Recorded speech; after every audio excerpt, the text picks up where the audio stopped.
यर्मिया बाब नंबर 32। यर्मिया मुहासरे के दौरान खेत खरीदता है। यहूदा के बादशाह सिदकिया की हुकूमत के 10वें साल में रब यर्मिया से हम कलाम हुआ। उस वक़्त नबूकदनज़र जो 18 साल से बाबुल का बादशाह था, अपनी फौज के साथ यरूशलेम का मुहासरा कर रहा था। यर्मिया उन दिनों में शाही महल के महफिजों के सहन में कैद था। सिदकिया ने यह कहकर उसे गिरफ्तार किया था, तू क्यों इस किस्म की पेशगोई सुनाता है? तू कहता है, रब फरमाता है कि मैं इस शहर को शाही बाबुल के हाथ में देने वाला हूँ। जब वो उस पर कब्जा करेगा तो सिदकिया बाबुल की फौज से नहीं बचेगा, उसे शाही बाबुल के हवाले कर दिया जाएगा और वो उसके रूबरू उससे बात करेगा, अपनी आंखों से उसे देखेगा। शाही बाबुल सिदकिया को बाबुल ले जाएगा और वहाँ वो उस वक्त तक रहेगा जब तक मैं उसे दोबारा कबूल न करूँ। रब फरमाता है कि अगर तुम बाबुल की फौज से लड़ो तो नाकाम रहोगे। जब रब का कलाम यर्मिया पर नाजिल हुआ तो यर्मिया ने कहा, रब मुझसे हम कलाम हुआ, तेरा चचाजाद भाई हनम एल बिन सलूम तेरे पास आकर कहेगा कि अंतूत में मेरा खेत खरीद लें। आप सबसे करीबी रिश्तेदार हैं, इसलिए उसे खरीदना आपका हक बल्कि फ़र्ज भी है, ताकि ज़मीन हमारे ख़ानदान की मिल्कियत रहे। ऐसा ही हुआ जिस तरह रब ने फरमाया था। मेरा चचाजाद भाई हनम एल शाही मुहफ़िज़ों के सहन में आया और मुझसे कहा, बिन यमीन के कबीले के शहर अंतूत में मेरा खेत खरीद लें। ये खेत खरीदना आपका मोरूसी हक बल्कि फ़र्ज भी है, ताकि ज़मीन हमारे ख़ानदान की मिल्कियत रहे। आइए उसे खरीद लें। तब मैंने जान लिया कि ये वही बात है जो रब ने फरमाई थी। चनाचे मैंने अपने चचाजाद भाई हनम एल से अंतूत का खेत खरीद कर उसे चांदी के 17 सिक्के दे दिए। मैंने इंतकाल नामा लिखकर उस पर मुहर लगाई, फिर चांदी के सिक्के तोलकर अपने भाई को दे दिए। मैंने गवाह भी बुलाए थे ताकि वो पूरी कार्रवाई की तस्दीक करें। इसके बाद मैंने मुहरशुदा इंतकाल नामा तमाम शराइत और कवायद समेत बारूक बिन नेरिया बिन महसिया के सुपुर्द कर दिया। साथ साथ मैंने उसे एक नकल भी दी जिस पर मुहर नहीं लगी थी। हनम एल इंतकाल नामे पर दस्तखत करने वाले गवाह और सहन में हाजिर बाकी हम वतन सब इसके गवाह थे। उनके देखते देखते मैंने बारूक को हिदायत दी। रबुल अफ़वाज जो इसराइल का खुदा है फरमाता है कि मुहरशुदा इंतकाल नामा और उसकी नकल लेकर मिट्टी के बर्तन में डाल दे, ताकि लंबे उर्से तक महफूज रहें। क्योंकि रबुल अफ़वाज जो इसराइल का खुदा है फरमाता है कि एक वक्त आएगा जब इस मुल्क में दोबारा घर, खेत और अंगूर के बाग खरीदे जाएंगे। यर्मिया खुदा की तमजीद करता है। बारूक बिन नेरिया को इंतकाल नामा देने के बाद मैंने रब से दुआ की, ए रब कादिर मुतलक, तूने अपना हाथ बढ़ाकर बड़ी कुदरत से आसमान और ज़मीन को बनाया, तेरे लिए कोई भी काम नामुमकिन नहीं। तो हज़ारों पर शफकत करता और साथ साथ बच्चों को उनके वालिदैन के गुनाहों की सज़ा देता है। ए अजीम और कादिर खुदा जिसका नाम रबुल अफ़वाज है, तेरे मकासद अजीम और तेरे काम ज़बरदस्त हैं। तेरी आंखें इंसान की तमाम राहों को देखती रहती हैं, तो हर एक को उसके चाल चलन और अमाल का मुनासिब अजर देता है। मिस्र में तूने इलाही निशान और मोजज़े दिखाए और तेरा ये सिलसिला आज तक जारी रहा है, इसराइल में भी और बाकी कौमों में भी। यूं तेरे नाम को वो इज़्ज़त व जलाल मिला जो तुझे आज तक हासिल है। तू इलाही निशान और मोजज़े दिखाकर अपनी कौम इसराइल को मिस्र से निकाल आया। तूने अपना हाथ बढ़ाकर अपनी अजीम कुदरत मिस्रियों पर ज़ाहिर की तो उन पर शदीद दहशत तारी हुई।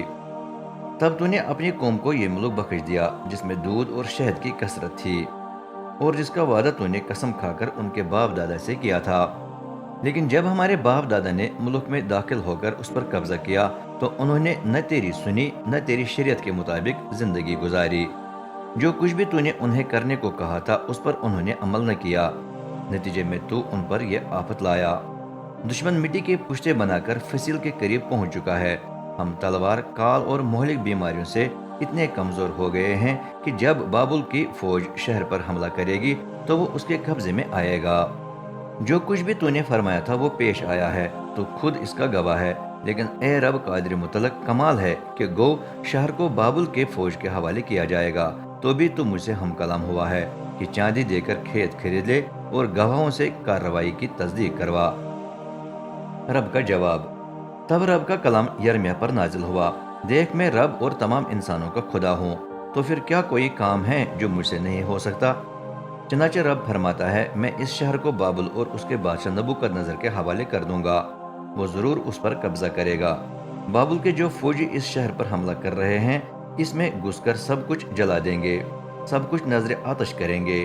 تب وہ تمام گھر راکھ ہو جائیں گے جن کی چھتوں پر لوگوں نے بال دیوتا کے لیے بخور جلا کر اور اجنبی معبودوں کو مائی کی نظریں پیش کر کے مجھے تیج دلایا۔ رب فرماتا ہے، اسرائیل اور یہودا کے قبیلے جوانی سے لے کر آج تک وہی کچھ کرتے آئے ہیں جو مجھے ناپسند ہے۔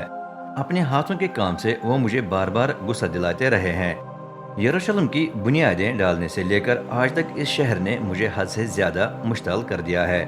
اب لازم ہے کہ میں اسے نظروں سے دور کر دوں، کیونکہ اسرائیل اور یہودا کے باشندوں نے اپنی بری حرکتوں سے مجھے تیج دلایا ہے، خواہ بادشاہ ہو یا ملازم، خواہ امام ہو یا نبی، خواہ یہودا ہو یا یروشلم۔ انہوں نے اپنا منہ مجھ سے پھیر کر میری طرف رجوع کرنے سے انکار کیا ہے۔ گو میں انہیں بار بار تعلیم دیتا رہا تو بھی وہ سننے یا میری تربیت قبول کرنے کے لیے تیار نہیں تھے۔ نہ صرف یہ بلکہ جس گھر پر میرے نام کا ٹھپا لگا ہے اس میں انہوں نے اپنے گھنونے بتوں کو رکھ کر اس کی بے حرمتی کی ہے۔ وادی بن ہنوم کی اونچی جگہوں پر انہوں نے بال دیوتا کی قربان گاہیں تعمیر کی تاکہ وہاں اپنے بیٹے بیٹیوں کو ملک دیوتا کے لیے قربان کریں۔ میں نے انہیں ایسی قابل گن حرکتیں کرنے کا حکم نہیں دیا تھا، بلکہ مجھے اس کا خیال تک نہیں آیا۔ یوں انہوں نے یہودا کو گناہ کرنے پر اکسایا ہے۔ اس وقت تم کہہ رہے ہو یہ شہر ضرور شاہی بابل کے قبضے میں آ جائے گا، کیونکہ تلوار، کال اور مہلک بیماریوں نے ہمیں کمزور کر دیا ہے۔ لیکن اب شہر کے بارے میں رب کا فرمان سنو جو اسرائیل کا خدا ہے۔ بے شک میں بڑے تیش میں آ کر شہر کے باشندوں کو مختلف ممالک میں منتشر کر دوں گا، لیکن میں انہیں ان جگہوں سے پھر جمع کر کے واپس بھی لاؤں گا تاکہ وہ دوبارہ یہاں سکون کے ساتھ رہ سکیں۔ تب وہ میری قوم ہوں گے اور میں ان کا خدا ہوں گا۔ میں ہونے دوں گا کہ وہ سوچ اور چال چلن میں ایک ہو کر ہر وقت میرا خوف مانیں گے، کیونکہ انہیں معلوم ہوگا کہ ایسا کرنے سے ہمیں اور ہماری اولاد کو برکت ملے گی۔ میں ان کے ساتھ ابدی عہد باندھ کر وعدہ کروں گا کہ ان پر شفقت کرنے سے باز نہیں آؤں گا۔ ساتھ ساتھ میں اپنا خوف ان کے دلوں میں ڈال دوں گا تاکہ وہ مجھ سے دور نہ ہو جائیں۔